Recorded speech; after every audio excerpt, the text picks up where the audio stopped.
दृष्टि आईएएस के audio article programme में एक बार फिर से आपका स्वागत है। मेरा नाम है सपना कुशवाहा। आज का हमारा आर्टिकल आधुनिक भारत का इतिहास के ईस्ट इंडिया कंपनी की भूमि राजस्व नीति से संबंधित है। यूपीएससी की प्रारंभिक और मुख्य दोनों परीक्षाओं में इस भाग से प्रश्न पूछे जाते रहे हैं। यह आर्टिकल आपके उत्तर लेखन की गुणवत्ता बढ़ाने में सहायता करेगा।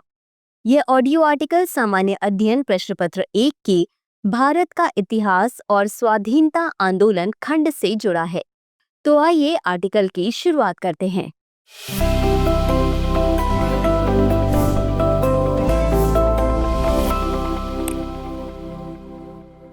एक लंबे समय से भारत के शासक खेतिहर पैदावार का एक भाग जमीन की मालगुजारी के रूप में लेते आए थे। ये मालगुजारी या तो कर्मचारियों की सहायता से सीधी ली जाती थी या परोक्ष रूप से ऐसे बिचौलियों जैसे जमींदारों, मालगुजारों आदि के माध्यम से ली जाती थी, जो काश्तकार से मालगुजारी वसूल करते और उसका एक भाग कमीशन के रूप में रख लेते थे। इस भाग में कंपनी की भू राजस्व नीति तथा कंपनी को भू राजस्व की जरूरत क्यों पड़ी के बारे में जानेंगे। ईस्ट इंडिया कंपनी की भू राजस्व नीति दरअसल कंपनी को आयात के लिए भारतीय दस्तकारों के माल खरीदने, पूरे भारत का खर्च उठाने तथा प्रशासकीय खर्च के लिए भारतीय राजस्व की जरूरत थी। 1813 तक प्रशासन और न्याय प्रणाली में जितने परिवर्तन हुए, उनका लक्ष्य राजस्व वसूली को बढ़ाना था। कंपनी के व्यापार और मुनाफों के लिए प्रशासन के खर्च के लिए तथा युद्धों के खर्च को जुटाने का भार मुख्यतः भारतीय किसानों को ही उठाना पड़ा। प्रारंभ में ईस्ट इंडिया कंपनी ने व्यापारिक और सैन्य शक्तियों का उपयोग करके भारत के विभिन्न क्षेत्रों में नियंत्रण स्थापित किया। इसके बाद उन्होंने स्थानीय राजाओं और जमींदारों के माध्यम से भूमि कर संग्रह की व्यवस्था की। कंपनी की प्रमुख भू राजस्व नीतियों में परमानेंट सेटलमेंट यानी स्थायी व्यवस्था, रायतवाड़ी प्रणाली और महालबारी प्रणाली शामिल थी। आइए जानते हैं कंपनी के भू राजस्व नीति परमानेंट सेटलमेंट यानी स्थायी व्यवस्था के बारे में। स्थायी बंदोबस्ती लागू करने के कारण कंपनी ने 1765 में बंगाल, बिहार और उड़ीसा की दीवानी अर्थात राजस्व वसूली का अधिकार प्राप्त कर लिया था। आरंभ में उसने मालगुजारी की पुरानी प्रणाली को जारी रखा, हालांकि जमा की जाने वाली रकम उसने बढ़ा दी थी। 1773 में कंपनी ने परोक्ष रूप से इस वसूली की व्यवस्था का निश्चय किया। वॉरेन हेस्टिंग्स ने राजस्व वसूली के अधिकार को नीलाम पर लगाकर सबसे बड़ी बोली लगाने वाले को दे दिया, पर यह प्रयोग सफल नहीं हुआ। चूंकि जमींदार तथा दूसरे सटोरिये एक दूसरे से बढ़कर बोली लगाते, इसलिए राजस्व की रकम तो बढ़ गई, पर वास्तविक वसूली प्रति वर्ष घटती बढ़ती रही और अधिकारियों की आशाओं तक शायद ही कभी पहुंची। इससे कंपनियों की आय एक ऐसे समय में अस्थिरता का शिकार हुई जब उसे पैसे की सख्त जरूरत थी। इसके अलावा खेती में सुधार के लिए न तो किसान कोई प्रबंध करते और न ही जमींदार, क्योंकि उन्हें पता ही नहीं होता था कि अगले वर्ष कितने की बोली लगेगी और अगले वर्ष बोली का अधिकार किसे मिलेगा। लंबे विचार विमर्श के बाद लॉर्ड कॉर्नवालिस ने 1793 में बंगाल और बिहार में स्थायी बंदोबस्ती की शुरुआत की। इसकी कई विशेषताएं थी। इनमें पहला है जमींदारों और मलगुजारों को भूस्वामी बना दिया गया। उन्हें अब किसानों से राजस्व की वसूली के लिए केवल सरकार के एजेंट का ही काम नहीं करना था, बल्कि अब वे अपनी जमींदारी के इलाके की सारी जमीन के मालिक बन गए। उनके स्वामित्व के अधिकार को वंशगत कर दिया गया। दूसरी तरफ किसानों का दर्जा गिर गया और अब वे बटाईदार होकर रह गए। वे अपने जमीन पर लंबे समय से चले आ रहे अधिकारों तथा पारंपरिक अधिकारों से वंचित कर दिए गए। चारागाहों और जंगलों की जमीनों, सिंचाई के नहरों, मछली पालन की तालाबों तथा झोपड़ी डालने की जमीनों के इस्तेमाल के अधिकार से तथा लगान वृद्धि से सुरक्षा से उनको वंचित कर दिया गया।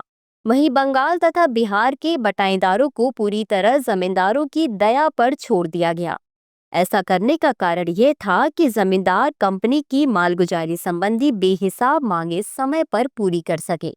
जमींदारों को किसानों से जो भी लगान मिलता, उसका 11 में से 10वां भाग उन्हें राज्य को देना पड़ता था और वे केवल एक भाग अपने पास रख सकते थे।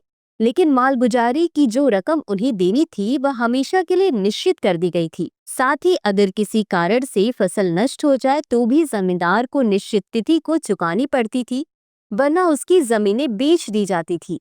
आरंभ में मालगुजारी की रकमों का निर्धारण मनमाने ढंग से और जमींदारों से परामर्श किए बिना किया गया, ताकि अधिकतम धन जुटाया जा सके। परिणाम स्वरूप मालगुजारी की बहुत अधिक दरें तय की गईं। 1765 से 66 की तुलना में 1793 में मालगुजारी की मांग लगभग दुगुना हो गई।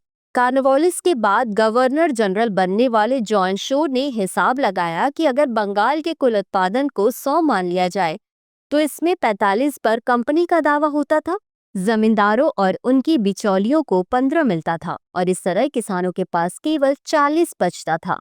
मालगुजारी की इस अत्यधिक तथा असंभव मांग का एक परिणाम यह हुआ कि किसान खेती छोड़ने लगे। आइए अब जानते हैं कि कंपनी की रैयतवारी बंदोबस्त व्यवस्था के बारे में। दक्षिण भारत में ब्रिटिश शासन की स्थापना से जमीन की बंदोबस्ती की नई समस्याएं उठ खड़ी हुई। अधिकारियों का मत था कि इन क्षेत्रों में बड़ी जागीरों वाले ऐसे जमींदार नहीं हैं जिनके साथ मालगुजारी की बंदोबस्ती की जा सके, और इसलिए वहां जमींदारी प्रथा या अस्थायी बंदोबस्ती लागू करने से स्थिति उलट पुलट जाएगी। रीड और मुनरो के नेतृत्व में मद्रास के अनेक अधिकारियों ने यह सिफारिश की कि सीधे वास्तविक काश्तकारों के साथ बंदोबस्ती की जाए। साथ ही उन्होंने यह भी बतलाया कि स्थायी बंदोबस्ती की प्रथा में कंपनी वित्तीय दृष्टि से घाटा उठा रही थी, क्योंकि उसे मालगुजारी में जमींदारों को हिस्सा देना पड़ता था और वह जमीन से होने वाली आमदनी पड़ने पर उसमें हिस्सा नहीं मांग सकती थी। इसके अलावा किसान अब जमींदारों की दया पर छोड़ दिए गए थे, जो उन पर मनमाना जुल्म ढा सकते थे। मद्रास के अधिकारियों ने जिस व्यवस्था का प्रस्ताव रखा उसे रैयतवारी बंदोबस्त कहा गया। इस प्रथा में किसान जिस जमीन को जोतता बोता था उसका उसे मालिक मान लिया जाता था। शर्त यह थी कि वह उस जमीन की मालगुजारी देता रहे। मुनरो का कहना था कि यह प्रथा भारत में हमेशा से रही है। अंततः 19वीं सदी के आरंभ में मद्रास और बंबई प्रेसिडेंसी के कुछ भागों में रैयतवारी बंदोबस्ती लागू किया गया। इसके अंतर्गत कोई स्थायी बंदोबस्त नहीं किया गया। प्रत्येक 20-30 वर्ष पर इसका पुनर्निर्धारण किया जाता था और तब आमतौर पर मालगुजारी बढ़ा दी जाती थी। रैयतवारी बंदोबस्त ने कृषक स्वामित्व की किसी प्रथा को जन्म नहीं दिया। किसानों ने भी जल्द ही देख लिया कि अनेक जमींदारों की जगह एक राज्य ने ले ली है, कि वे अब सरकार के बटाईदार मात्र हैं। जो नियम पूर्वक मालगुजारी न भरे तो उनकी जमीनें बेच दी जाएगी। आगे चलकर सरकार ने दावा किया कि जमीन की मालगुजारी कर न होकर लगान है। रैयत यानी किसान के जमीन पर मालिकाना हक को खत्म करने में 3 मुख्य कारण थे। पहला और सबसे बड़ा कारण था कि ज्यादातर इलाकों में किसानों से जो मालगुजारी या टैक्स ली जाती थी वो बहुत ज्यादा होती थी। यहाँ तक कि अच्छे मौसम में भी किसान के पास अपनी जरूरतें पूरी करने के लिए ज्यादा पैसे नहीं बचते थे, क्योंकि लगभग आधा हिस्सा सरकार को मालगुजारी के रूप में देना पड़ता था। दूसरा कारण यह था कि सरकार के पास यह अधिकार था कि वह जब चाहे मालगुजारी बढ़ा सकती थी, यानी किसान पर हमेशा बढ़ती हुई टैक्स की चिंता रहती थी। तीसरा और सबसे मुश्किल बात यह थी कि अगर किसी वजह से, जैसे बाढ़ या सूखे की वजह से किसान की फसल खराब हो जाती थी, तब भी उसे पूरा मालगुजारी देना पड़ता था। इससे किसानों की आर्थिक स्थिति बहुत कमजोर हो जाती थी और उनका जमीन पर स्थायी हक खत्म हो गया था। आइए अब जानते हैं कंपनी की महलवारी प्रथा के बारे में। गंगा के दोआब के पश्चिमोत्तर इलाके, मध्य भारत के कुछ हिस्सों और पंजाब में जमींदारी प्रथा का एक बदला हुआ रूप लागू किया गया था, जिसे महलवारी प्रथा कहा जाता है। इस व्यवस्था में मालगुजारी या टैक्स का हिसाब किताब अलग अलग गांव या इलाके, जिन्हें महल कहा जाता है, के आधार पर किया जाता था।